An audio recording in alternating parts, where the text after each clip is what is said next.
अस्सलाम वालेकुम नाज़रीन, मोहम्मद शफ़ी आप लोगों के सामने हाज़िर खिदमत हूँ। आज यूनियन काउंसिल 20 यानी जनतली के जो है वो इलेक्शन हो गए हैं। इसमें पीटीआई की तरफ से जो है वो सब वोट कास्ट हुए। मेरे ख्याल में शायद 2 वोट इनके भी कास्ट नहीं हुए, लेकिन अब गज़न पैनल की तरफ से किसी भी बंदे ने जो है वोट कास्ट नहीं किया हुआ था। अब इनके क्या वजूहत हैं वो हम आगे डिस्कस करेंगे, लेकिन यहाँ पे पहला थोड़ा-सा आपको अपडेट दें। जो मेन टाकरा इस वक़्त चल रहा है वोट ऑन यानी म्युनिसिपल कमेटी का। म्युनिसिपल कमेटी का जो है वो आपको पता है कि पहले मरहले में पीटीआई यहाँ पे बरसर इक़्तिदार आने की कोशिश में थी। दूसरी जानिब जब दूसरी दफ़ा थी तो ज़रकून कबाइल के जो कुछ लोग थे वो मीर इस्माइल पैनल के साथ आ गए।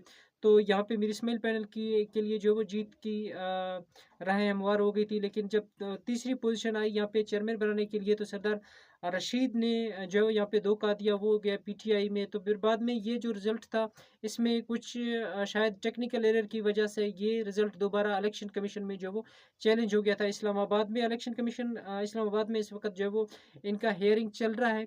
अब इसमें इस पहले भी जो है वो हियरिंग हुई थी, उसमें इलेक्शन कमीशन की जानिब से जो इलेक्शन कमीशन थे या जो रिटर्निंग ऑफिसर थे आरओ डीआरओ, उनको ये लेटरनामा जारी कर दिया गया था कि यहाँ पे जो रिकॉर्ड है उस पूरे रिकॉर्ड को जो है वो सामने लाया जाए।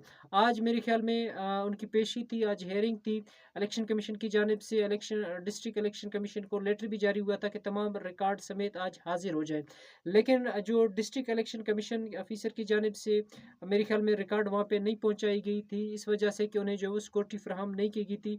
लेकिन डिस्ट्रिक्ट जो हमारे डिप्टी कमिश्नर हैं, उनका ये कहना है कि हमें इलेक्शन कमीशन की तरफ से किसी किस्म का लेटर मौसूल नहीं हुआ है कि हम उन्हें जो है वो किसी किस्म का सिक्योरिटी वहाँ पे फ्राहम कर दें। तो एक तो रिकॉर्ड वहाँ पे नहीं पहुँची, इस वजह से आज केस की मुकम्मल हेयरिंग नहीं हुई है। तो दूसरी जानब जो पीटीआई का वकील है वहाँ पे लाहिर है, तो कामरान मुर्तज़ा साहब वो भी मेरे ख्याल में आज वहाँ पे नहीं पहुँचे। उनका जूनियर बंदा कोई वहाँ पे हाज़िर हुआ है, तो उनका ये कहना था कि आज वो कामरान मुर्तज़ा साहब खुद बिज़ी हैं, लिहाज़ा हमें अगली हियरिंग के लिए कोई डेट दें। तो अगली हियरिंग के लिए जो डेट मुकर्रर की गई है वो 22 मार्च है। 22 मार्च में फिर पता लगेगा कि आया टाउन के दोबारा इलेक्शन होंगे या नहीं होंगे, या पहले जो रिज़ल्ट है वही बरकरार होगा। तो ये जब रिकॉर्ड पहुँच जाएगा तो उसके बाद जो है फैसला हो जाएगा। अब आते हैं यूनियन काउंसिल 20 की जानिब। यूनियन काउंसिल 20 में जो वोट क्यों कास्ट नहीं हुए, इस पे जो है थोड़ा तफसीली गुफ्तगू करेंगे। ज़ाहिर-सी बात है, पहले जो पब्लिक वोटिंग हुई थी उसमें नवाब गज़न पैनल को जो है वो भारी अक्सरियत मिली थी। तो जब दूसरी दफ़ा स्पेशल जो है मखसूस सीटें यहाँ पे कायम होनी थी, तो उस दफ़ा भी मेरे ख्याल में नवाब गज़न पैनल को जो वो अक्सरियत हासिल हुई। तो वहाँ पे एक टेक्निकल एरर ये हुआ था कि एक बंदे का सीएनआईसी नंबर जो है वो गलत करार दिए हुए थे। बाद में पीटीआई ने जो अपील दायर किया हुआ था, दोबारा इलेक्शन का कराने की मेरे ख्याल में डेट दी हुई थी। तो दोबारा जो डेट मिला था वो मेरे ख्याल में 9 फरवरी को था। उस वक़्त जो वो इलेक्शन कान में होने थे, तो वहाँ पे इलेक्शन हुए। तो उस इलेक्शन में भी मेरे ख्याल में नवाब गज़न पैनल ने वहाँ से जीता। जो नामज़द चेयरमैन था वो नवाब गज़न पैनल का बंदा वहाँ पे चेयरमैन बना।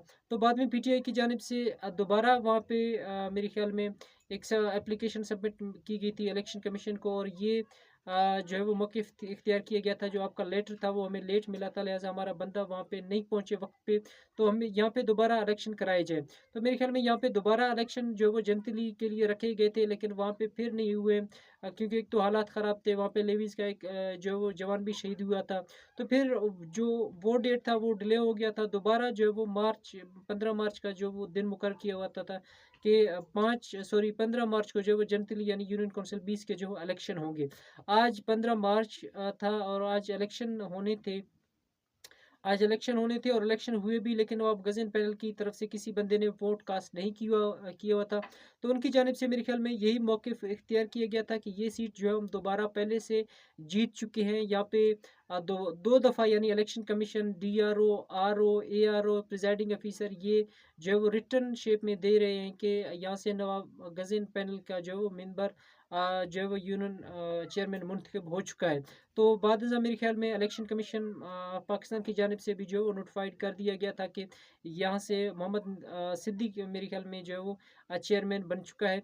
तो उसके बाद अब एक और केस भी मेरे ख़्याल में शायद सुप्रीम कोर्ट में इस वक़्त ये केस भी चल रही है, और केस में भी यही मौक़िफ़ जो है वो इख्तियार किया जा चुका है कि 2 दफ़ा यानी RO, DRO election commission Pakistan की जानिब से ये नोटिफ़िकेशन जारी हो चुका है कि यहाँ पे सरदार गज़न की जो नामज़द चेयरमैन है, यानी मेरे ख़्याल में मोहम्मद सिद्दीकी शायद उस बंदे का नाम है। 2 दफ़ा इलेक्शन कमीशन ऑफ पाकिस्तान उसको नोटिफ़ाइड कर चुका है। अब ये एक जीते हुए यूनियन काउंसिल में तीसरी दफ़ा जो है वो इलेक्शन किस तरह से जो हो सकते हैं।